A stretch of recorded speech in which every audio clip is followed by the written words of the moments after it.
Get started, thank you for your patience. My name is Mary Meehan. I'm Director of Meehan Associates, and we've been commissioned by Invest Northern Ireland and the three manufacturing networks who are joining us today, GEMX, Mega and MTF. And we've been commissioned to undertake a feasibility study, understanding the strength of Northern Ireland's manufacturing regions and explore what future opportunities might look like. Today is more about listening, but we will be looking for your valued input through the upcoming survey, which we'll talk about at the end of this webinar.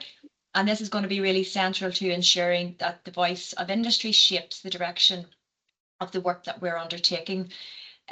Just to say that we're recording this webinar and that you will receive a link to that recording shortly after we finish, which we hope you can share widely with industry participants in particular, and we'll also leave some time at the end for questions. Okay, so I just want to walk you through why we're here today and the purpose of today's session and how this all fits together. So firstly, we want to give you clarity on why we're doing this piece of work and why this regional strengths mapping work is happening. There is a larger feasibility project underway, and understanding your capabilities and priorities will be a key part of that. Second, you'll have a chance to hear from each of our clusters on all of the great work that they're doing and all of those achievements to date and what their plans are for the future. We'll also explain what the value mapping process is and also the survey, and we talk about the information that we're gathering, how we're going to use that information and how those insights might be used as part of the wider feasibility study. Lastly, we're going to outline what we need from you over the next few weeks to make sure that your regional identity is accurately reflected in the findings. So by the end of the session, you should have a clear, hopefully you'll have a clearer understanding of how this work connects to the broader feasibility study and how your participation will directly shape the outcomes. Okay, Aileen, if we could just change slides. Yeah, thank you. So just to introduce, before we go ahead into introducing the clusters and the regional mapping process, I just want to briefly explain what the CAP Supercluster Feasibility Project is. Okay, so CAP stands for the Cluster Acceleration Programme, which is funded through Invest Northern Ireland. It's essentially a 12-month project. It's an evidence gathering exercise to explore whether an advanced manufacturing supercluster is feasible for Northern Ireland. We haven't any predetermined model. We haven't made any foregone conclusions yet. The purpose is really to understand the strengths, the opportunities, and what a future collaborative structure could look like, and if it makes sense for industry to do that. The reason that this matters now is that manufacturing globally has become very, very competitive, opening up new markets, supply chain opportunities, supply chain issues. We've carried out some international benchmarking exercises, and we've been to visit Bilbao and San Sebastian regions to understand some of the advanced supercluster work there. We've looked at other regions as well.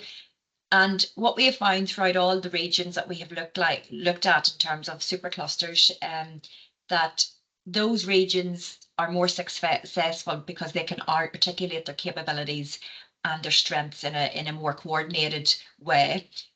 This helps them to attract more growth, export growth, demonstrates higher productivity and accessing more innovation type funding support. We're looking at where a supercluster can add value. Okay, so we already have 3 very strong clusters operating across Northern Ireland. We want to see where a supercluster could add value. Okay, and that's the point of our feasibility project. Is there feasibility, is there merit in bringing certain functions of each of the clusters together while still protecting the identity and priorities of each region? If you could just turn the slide, please, Aileen. So this study involves several components. Mapping regional strengths is really a first stage.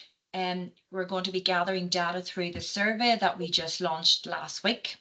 We're going to be holding some regional workshops, which we'll talk about at the end of the presentation. We're going to learn from international examples, and we're going to explore some best practice models and business model options as well.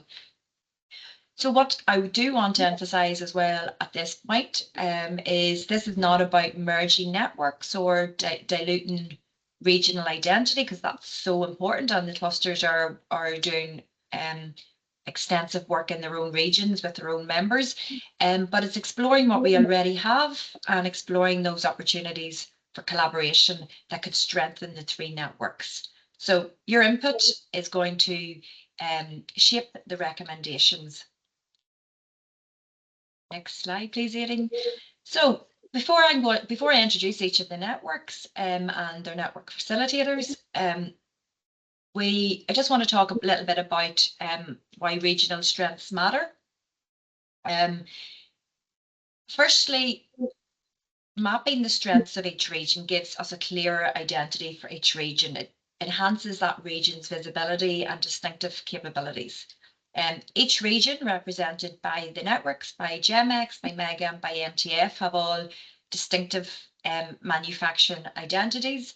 But when we can present this accurate data-driven profile of each region that we're going to capture through surveys, through one-to-one discussions and through workshops, then we can demonstrate the scale and the potential of each region and position them, position those priorities, position those challenges, position those opportunities within a potential supercluster structure.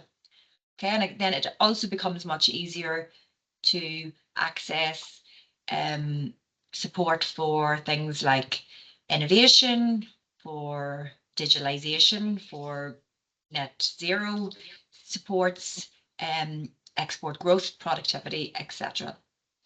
It also positions us to respond more effectively to national and international funding opportunities. There's lots of funding opportunities out there, and we heard a lot about those international funding opportunities during our visit to the Basque region and how other supercluster structures are leveraging that funding for their own networks. So we can, by mapping out our region's strengths and capabilities, that will help us in turn look for those types of supports and provide that evidence needed for funding supports. This exercise, most importantly, supports this long-term competitiveness of regions. The better we understand the capabilities of each region, the better then we can connect those opportunities, address supply chain gaps, for example, and ultimately position Northern Ireland as a very cohesive, world-class manufacturing ecosystem, with each region and network still retaining its own identity. Okay, so in summary, we would say that this regional mapping exercise will ensure that any future collaboration or business model is grounded in real opportunities and real differences, protecting that regional identity rather than diluting it. Mary, thank you for the introduction. It's I am the appointed facilitator for the feasibility for the MTF, and working closely with Mary and her team on the supercluster element as well. But just wanted to give you, Mary's been very strict with me. She says 5 to 6 minutes to present a couple of slides just to give you some background about the MTF. And that's what I'm going to do just for the next few minutes.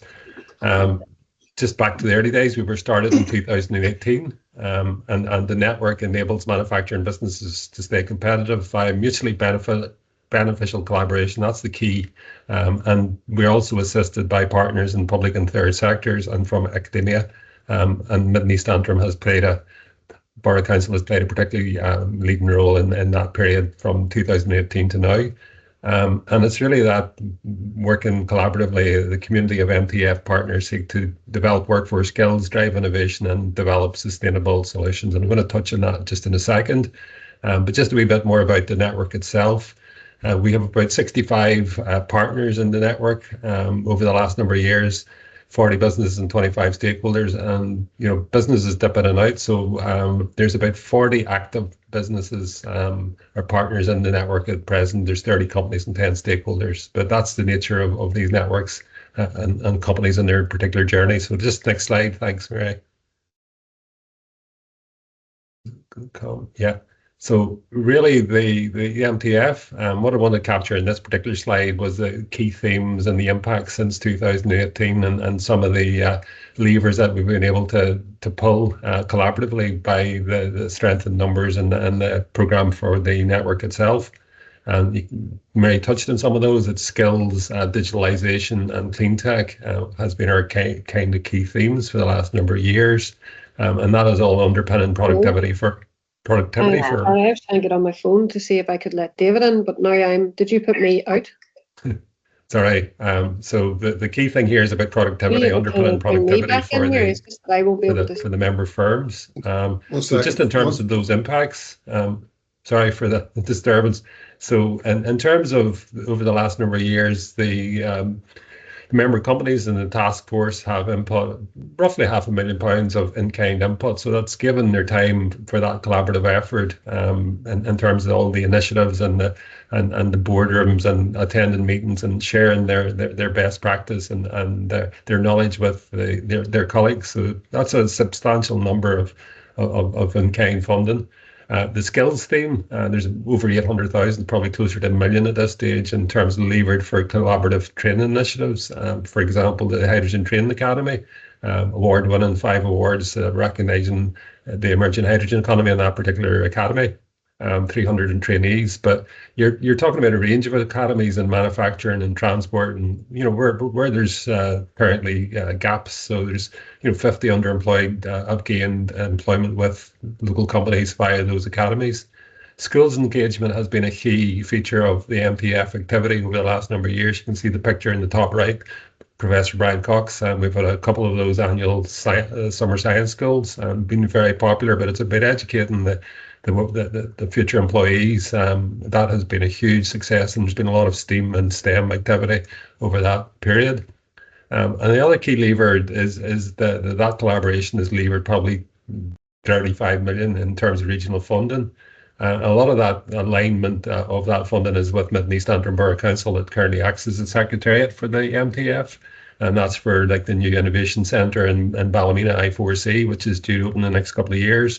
The project High Tech was the hydrogen economy, where several members of the MTF, 7 companies have collaborated, levered about £78 million funding for that project, means business project. So there's been a big footprint in the whole net zero theme for the last number of years as well. So last slide, just thank you.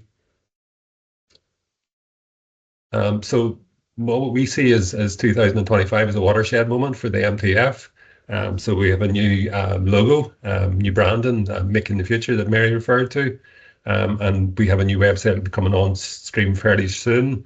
Appointment of a new chair, that's David Watson, who's the former chief executive of Ryobi down in Carrickfergus. And David has been out meeting all our companies over the summer, having a one-to-one and getting to know what their pains and gains and their challenges are. So the 2 former chairs recognisable as Rosemary Stalker, who was the first chair, who was from the motor manufacturer in Detroit, Ford. So she brought a certain prestige and moved on to Invest NI after that. And that was Graham Whitehurst, who's the ex-manager of Michelin and Ballymena. So we've had some really good chairs in the last few years leading the role for the MTF. The current feasibility review, which started in summer 2025, is a key milestone moment for the MTF network as well. It's been funded by Invest NI, as Mary has alluded to. Our key goal in terms of this feasibility phase is to strengthen and grow the MTF network. And aligned to that, we are working with the other body of partners, clusters, or GEMX and Mega, who are we've joined forces to employ Mary and do the supercluster piece of work. But we're also working with Makers Alliance and the Northern Ireland Manufacturing NI and AMIC, again, in terms of just trying to create that ecosystem of support for companies. And lastly, but importantly for our network, is to, we're in a transition phase where we're looking at the best fit legal governance structures. As alluded to, Mid and East Antrim Borough Council has led the way in terms of the secretariat for the last number of years. So we're looking at our options in that front. But I think our key focus is keeping the network relevant to our members. That is always going to be the case in any of these networks. And the last sort of series of photographs in this slide is Clark. And I just pulled them out. They're actually the lead partner for the feasibility and the lead company. Have accepted the InvestNI letter of offer. But they've also brought a lot of innovation and sustainability focus to the network as well, and gain from the network. I mean, they've appointed that on your left is Tony Convery, who is now was the director of finance, and he's now the director of sustainability. So the whole agenda in the boardroom and our companies is changing, and they've recently appointed, I think Hugh's on the call today, a new innovation manager. So it's really, these are the sorts of changes that being a member of the network can bring to a company. And similarly, the whole theme around productivity, that was a recent picture of a party along with InvestNI going to the Toyota Lean Management Centre in Burniston. So that was, again, has to be meaningful, has to be positive for the companies, and that's what we seek to do in the MTF. So I'll just stop there, Mary. Hopefully I haven't gone too far over. Brilliant, Frank. Thanks very much for that. And the new branding's absolutely brilliant as well. Well done to Donna and Karen as well, who are within Mid and East Antrim Council for that whole rebrand. So I am going to now introduce David Rogers, who has been appointed the network facilitator for GEMEX in the Northwest. So David, yep. Are you there okay? Fine, yeah, I've made it on, Mary. Yep, that's great. Good. Are you sharing the slides here? Over to you. I'll change the slides if you just shout when, okay? Right, okay. So, hi guys, David Rogers, supporting GEMEX up here in the Northwest. Background engineer, manufacturing, operational excellence, and really been in role for about 2-3 months now. I'm really looking forward to and enjoying the opportunity to help build the manufacturing network and engineering network up in the Northwest. So generating engineering and manufacturing excellence. If you flip to the next slide. So we've been going for, and I'll let Joanne jump in if I get any of it wrong. She's been the beating heart of this for about 4 years since it kicked off. Joanne, is that right? We're about 4 years into the journey. She might be off. So we had an initial vision, and we reviewed our vision. I thought I'd include it here about 3 or 4 weeks ago, to just try. We've got through that startup phase. We've, the Make Me part, I'll touch on that later, and GEMEX have had a significant impact in terms of collaboration and working in the Northwest. And the initial vision, I think, was exceeded. So we had a group session, and Mary joined us about 3 weeks ago to look at what the relevant vision is now. So what GEMEX's vision going forward, and this is to be shared with the steering committee, is to drive transformative collaborations in engineering and manufacturing that build skills, innovation, and sustainable growth in the Northwest of Ireland. And that's the output of probably 20 or 30 of our members and stakeholders. And there's a lot of, what's been interesting to me is there's a lot of passion and drive in the Northwest to help build the framework, the infrastructure, the network that's going to allow the Northwest to thrive in terms of not just advanced manufacturing, but manufacturing in general.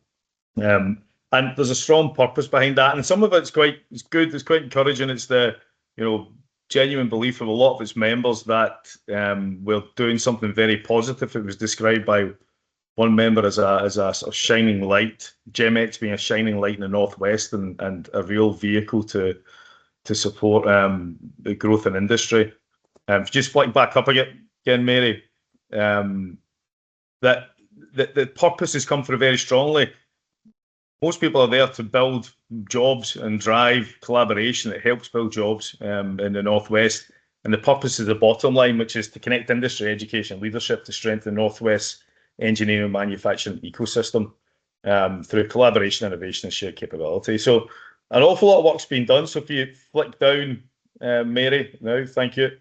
There's a governance structure, a recent appointment of board of directors. Paul Kirkpatrick, ex-DuPont, is our chair and spends a lot of time trying to develop GEMX, and I think it's been there right at the beginning of the process. Gavin Colleen, Newprint, Declan from Seagate, George Fleming, Mark Sweeney from AE Global, William McColgan from McColgan Foods, and big support from Vertiv and Simon. I'll not go through all the various members, but we now have a board of directors. We have the bones of a group. We've got Joanne, Zara, and Kira full time working, supporting it, and my role is to come in and help build the industry side of it.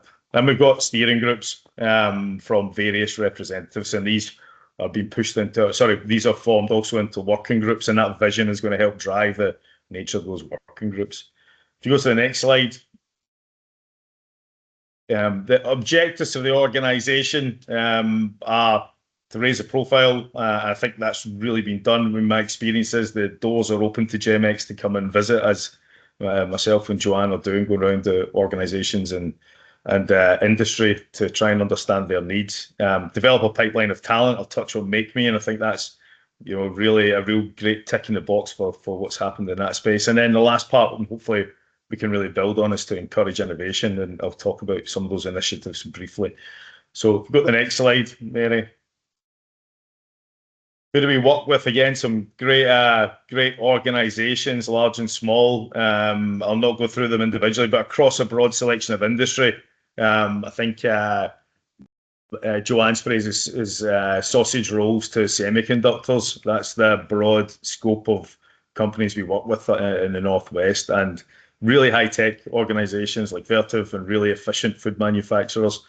So yeah, really good organisations that we're trying to help build that network through. So we just click through two clicks, Mary. The next is just a James Dyson quote. We'll flick through that. We've also got a lot of, go down again. Thanks, Mary. We've also got a good cohort of partners. We're lucky with our location. We've got the local universities, both sides of the border. We work well with Engineers Ireland and the Royal Academy of Engineers, Bormac, Northwest Regional College. So we've got really strong partnerships. Again, we won't go through them all, but some of those evolving, like Smart Nano and the Smart Manufacturing Data Hub. Just go to the next slide. Again, sorry, we're also, as Frank mentioned, I won't go over again, we're working with Mega and MTF as well, and Mary in the Concept Advanced Supercluster. Look, the key initiatives, again, I think in the interest of time, I'll be brief. Make Me isn't an initiative. It's well underway. It's had a big impact and is very strongly supported. We're now trying to build another value-added activities for local industry. So something that looks at how do we optimize local supply chains? How do we look at best practice sharing within the Northwest and across Northern Ireland? And then there's the University of Ulster mini MBA that we're calling Lead Me. So plenty of good work underway. And I think that's it. Next slide. Yeah, look, I won't, again, in the interest of time, won't go into this, but Make Me, if we had time, as a real initiative to drive students, school pupils through into secondary, tertiary education and into apprenticeships. So we'll go through the detail here, but if you go to the next slide, just to give an idea of the work that's been done to date, both through GEMX and the support of local companies, with something like 4,000 company hours of support in the last year, 18 months. So just gives you an idea that GEMX is really having an impact in the Northwest. That's it, Mary. I'll hand back to you. Thanks, David. And well done for sticking to the time. When I first seen the slides, it's like, oh, it's going to go. But no, that's great. So I'm going to hand over now to Barry. Barry Taylor is, can we say, the newly appointed MD. He's been there a few months now, Barry. But Barry has been appointed the MD of Mega. Barry's also working on a feasibility study for Mega through the InvestNI CAP project as well. So Barry, you're going to tell us all about Mega. Yeah, good morning, everybody. So, as Mary says, I'm now 7 months in the role as Managing Director of Mega, and also facilitating the cluster development as part of the Super Cluster Program for Mega. So, for those that don't know, that manufacturing in Mid-Ulster is a fairly big deal, and I don't want to go through all these lines, but in the interest of time, so. It represents 14% of local GDP and approximately 11% of total employment. So it's heavily focused around fabrication, crushing and screening, and associated industries. It's known as the manufacturing powerhouse of Northern Ireland, given its contribution to the economy. Just flip on to the next slide, 18. So the challenge for Mega was the manufacturing companies across Mid-Ulster were challenged by people and skills. So that's fundamentally why Mega was set up. There was a people and skills challenge. They couldn't get the right people in, and they were suffering with productivity issues. They couldn't get the productivity up to the levels that they needed. So the main issues was the skill talent shortage, the rising operational costs, the inherent costs and also added costs that were affecting companies in Mid-Ulster against the shortfall of labour was proven to be very difficult. There was also this technological disruption, the speed at which technology is changing, and then therefore the need for young minds to get involved to add that diverse talent pipeline. And then the innovation demands in terms of staying competitive. The companies need to be innovative. So Mega was established 6 years ago, firmly to affect the people and skills challenges that was affecting productivity. So flick to the next one then, please. So this slide's just based on the impact the team have made over the last 3 or 4 years. Again, I'm not touching every box, but 14,000 students engaged with Mega Eliminate. So there's 2 main programs that are the foundations of Mega, and that's the school and industry engagement, where our team go out and connect school to industry. They go in and work with schools and help schools introduce manufacturing to schools, and it's all about promoting manufacturing as a career path. So there's some stats: 135 school presentations, over 80 school tours, 47 careers fairs. There's over 60 companies engaged with Mega. The team work on hands-on work-based projects, introducing young students to materials and to make things, whether that's out of cardboard or wood, balsa wood. It's making stuff and introducing them into manufacturing. And then there's work experience. We also have STEM projects, women in engineering projects, engineering across the border, and helping the young people with interview techniques and skills. Next one then is the next slide is about the apprentice and mentoring. This is the second sort of like foundational element to Mega, and whatever we do, these will remain the foundations of Mega and will not be diluted. We will be building on these programs because that's what's important to the industry and that's what's given success.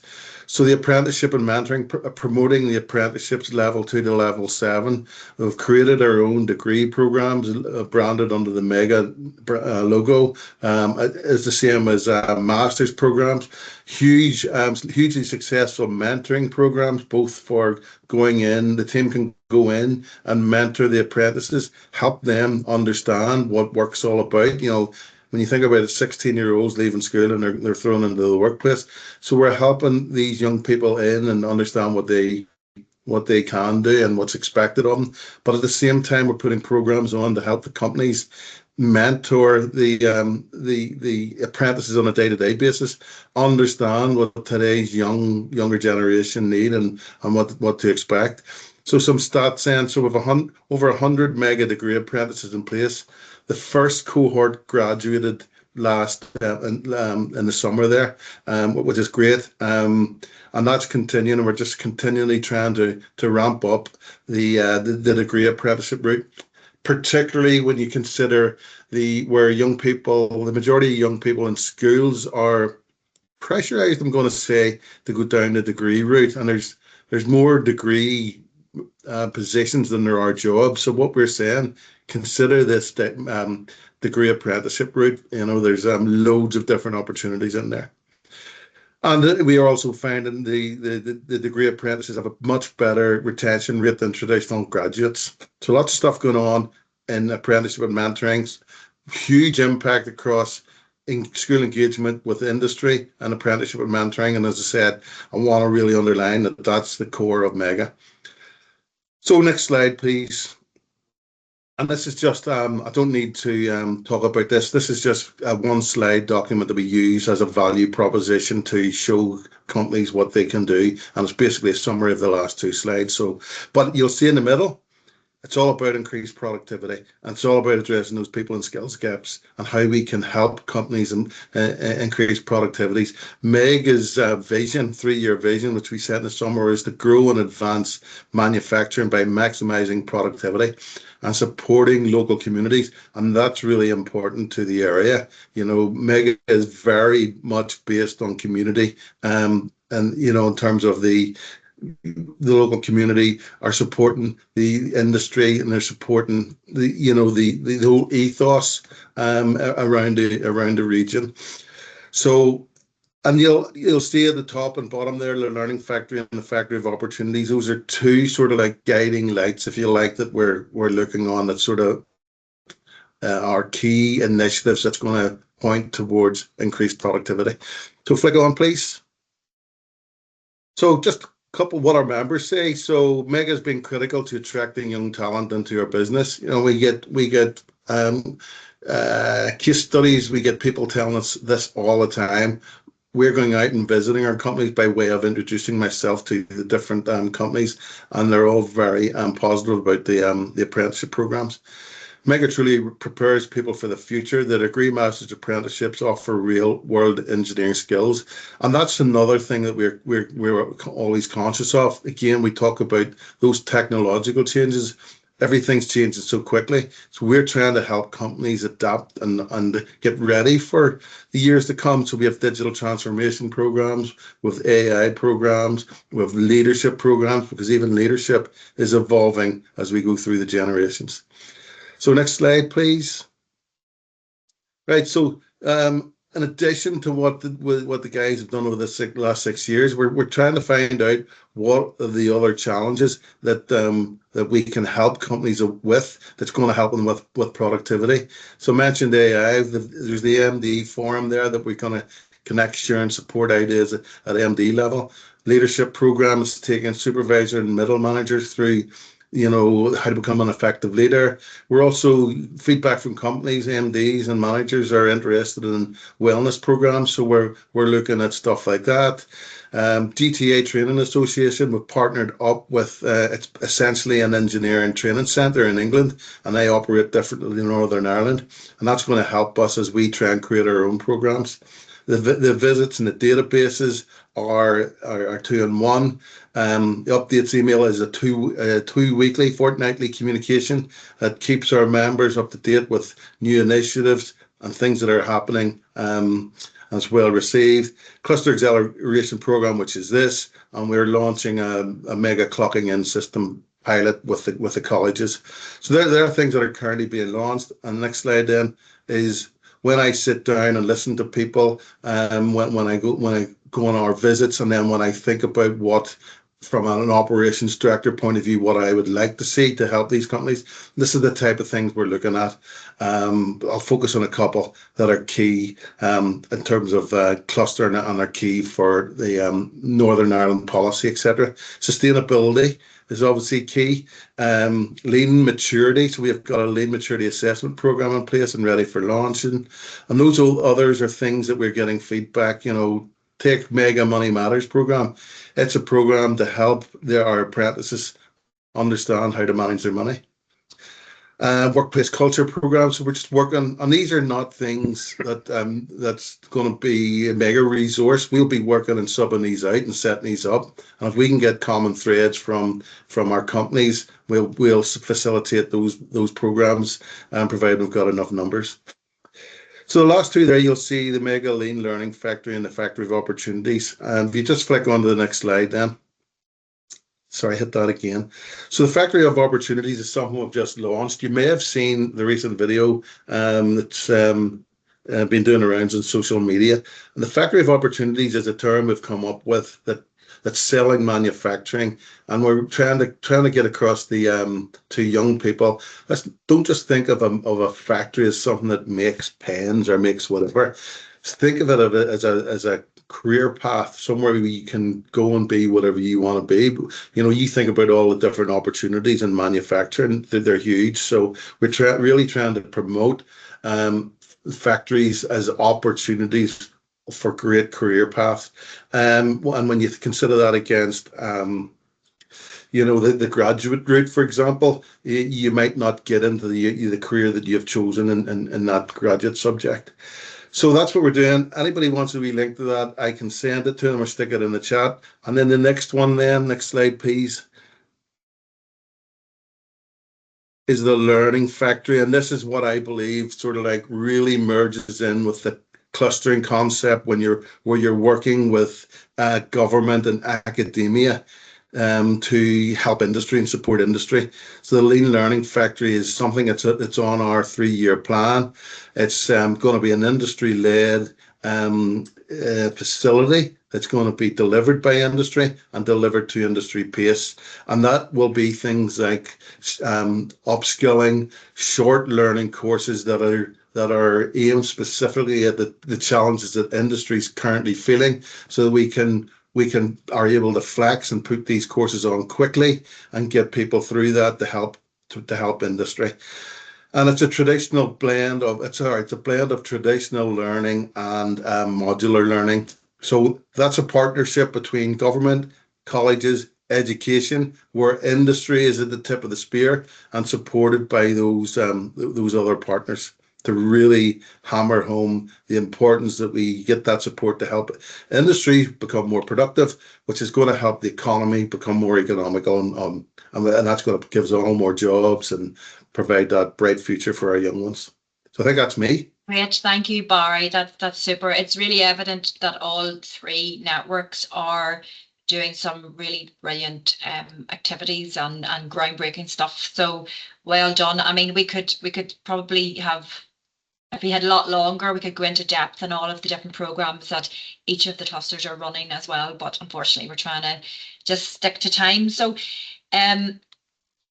I'm going to just continue on, and then I'll introduce Aidan. So this is a map that Frank has worked on, where it's a work in progress, but it just shows a little bit of the geography for each of the networks, and that expansion opportunity as well, in terms of where they can expand to, and looking at the different, how potentially an advanced manufacturing supercluster could sit within that as well, supporting that whole Northern Ireland ecosystem, working collaboratively with industry, academia, and government as well.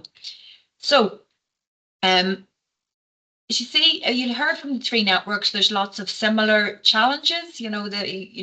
Each network has been set up looking very closely at their members' needs and creating those value propositions that directly let's say, alleviate the pains of their members. And we've been doing a lot of work on that value proposition canvas as well, and developing the benefits for members.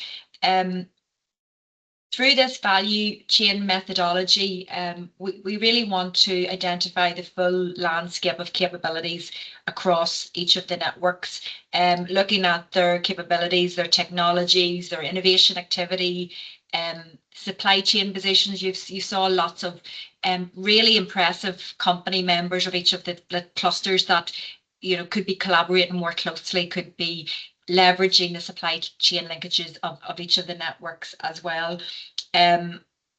We will, through this value chain mapping exercise, we want to really reveal those strengths, the gaps, identify any bottlenecks across that manufacturing ecosystem. We want to gather evidence, data-driven evidence that will provide a base for a potential supercluster priorities, any future funding bids or future programs as well. And everything we do is supporting that regional competitiveness piece by showing where Northern Ireland, we are a world-class advanced manufacturing ecosystem, and also where we need that targeted support as well. So I just want to take a moment to explain exactly what this value mapping exercise, the value mapping exercise will actually deliver. We want to create a visual, let's say a regional strengths map. From all of the work that we've done so far, we are seeing those key themes emerging right across the regions. We're going to be looking at the data that we gather as well, what members are telling us through those conversations, through the workshops that we'll hold in the new year, through working closely with the network managers and the network facilitators. So we want to understand in depth where those strongest capabilities are right across the region, whether that is engineering excellence, whether that's, you know, advanced materials, automation, reducing carbon footprint, digital manufacturing, you know, the list goes on. We want to really understand in depth what those pressures and challenges are that businesses are facing. You know, we do know around skills that you know, right across the three networks, that's kind of probably one of the top priorities. What about that technology adoption piece as well, supporting businesses to adopt those new digitalization and automation tools, increasing productivity. Barry's mentioned focused, that's going to underpin everything that the networks are doing, or that could be that internationalization piece, accessing new markets, and could that supercluster really leverage some of those international markets on behalf of the members of the networks. And also we want to really look where that future opportunities lie. You know, what are those opportunities for collaboration across the networks, across the supply chains, and across that innovation landscape as well. So we wanted to tell the story about each region, what makes each region unique, what's those selling points, what are those specialisms that set each network apart, and what are the best themes that represent each of the region, identify those emerging opportunities as well. So it's really building that picture and that view of those gaps and risks and opportunities as well. So Aidan, I'm going to hand over to you. Aidan's going to talk us through what we want from you, where we want your input and why it matters. So Aidan, I keep sharing the slides then. Thank you, Mary. Can you hear me okay? Yes. Yes. Okay, so hi everyone, my name is Aidan Duggan and I'm part of the team so supporting the cluster collaboration study, and I just wanted to briefly introduce the manufacturing survey and why your feedback is going to be so important to this work. So we've heard some of the great work that's going on really from in the different regions from Frank, Barry and David there. And a lot of that's been carried out in individual networks, and really the collaboration study is about how we could perhaps coordinate some of the future programmes and accelerate growth and productivity across Northern Ireland. So the ask really, as we're going out to manufacturers now, is to help us complete this survey. So we have developed an online survey. It shouldn't take more than 30 minutes. And we really want to build a genuine picture of the regional strengths, the capabilities, challenges that manufacturers might be having, and look at the potential for opportunities for collaboration across the region. So feedback from companies will help us to understand what support would make a difference to their businesses, and whether that's skills, digital adoption, innovation, productivity, or it could be something else entirely different. So we really want to hear from industry and develop an evidence base to really feed into the collaboration study project.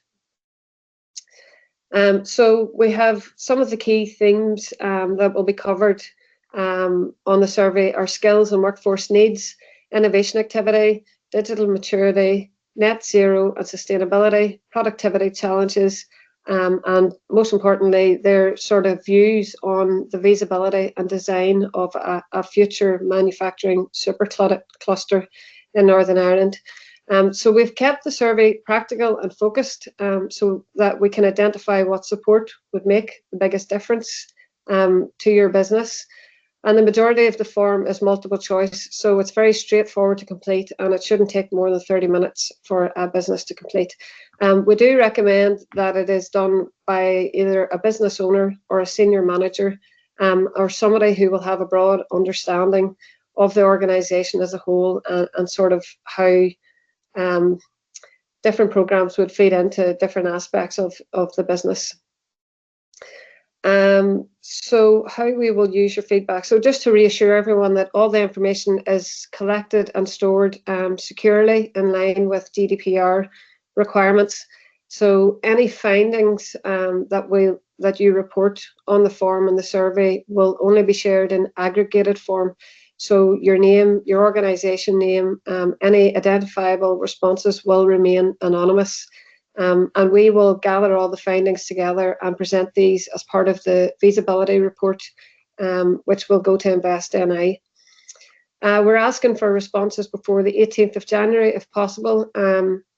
And this will allow us to sort of present the findings at regional workshops that will be held in late January and early February next year.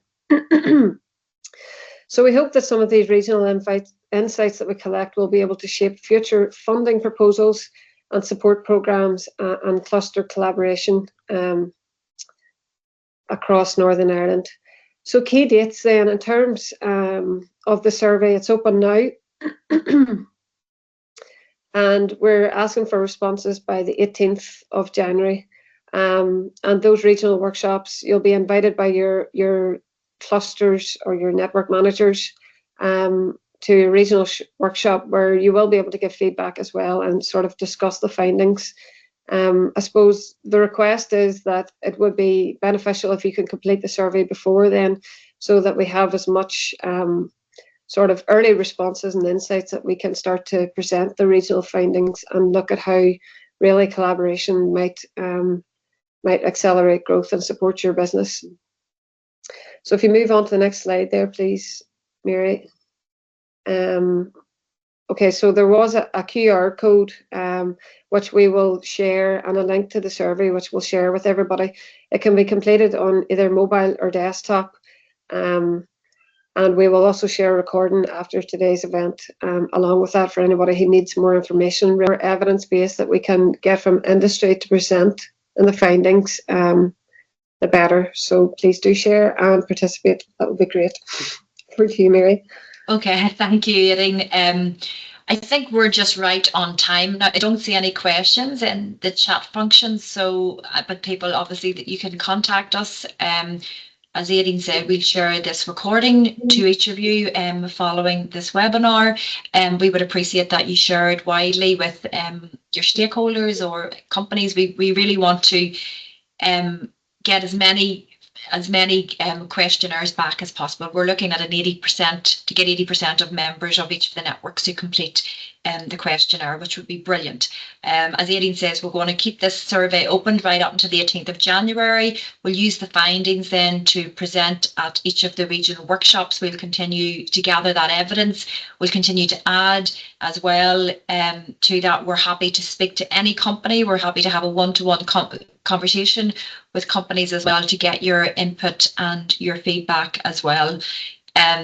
So if there's no questions, it just remains for me to thank everybody for your attendance today. We really appreciate it.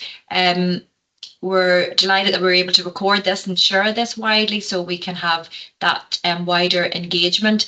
I really appreciate the time taken for each of the networks to present. So a big thank you to Frank, to David and to Barry from the networks for presenting. It's really great to see the work that's ongoing on each of these networks and the fabulous the work that the network facilitators are doing along with the network managers and all of the stakeholders within those organisations. I have to say it's a privilege for me to be working on this particular project and seeing at first hand the work that goes into this or into the managing these clusters. And thanks to Aileen as well. Aileen and I will happy to respond to any questions that you have. You can reach out to us via email. We both maybe pop our emails in there, Aileen. Yeah. We both have many of you will probably be familiar that Aideen and I both have been working with Manufacturing NI. Aideen continues to work. I'm remaining on the Manufacturing NI board. So I've got very, very close links there. So happy to answer any questions, or if you need any further information, please reach out.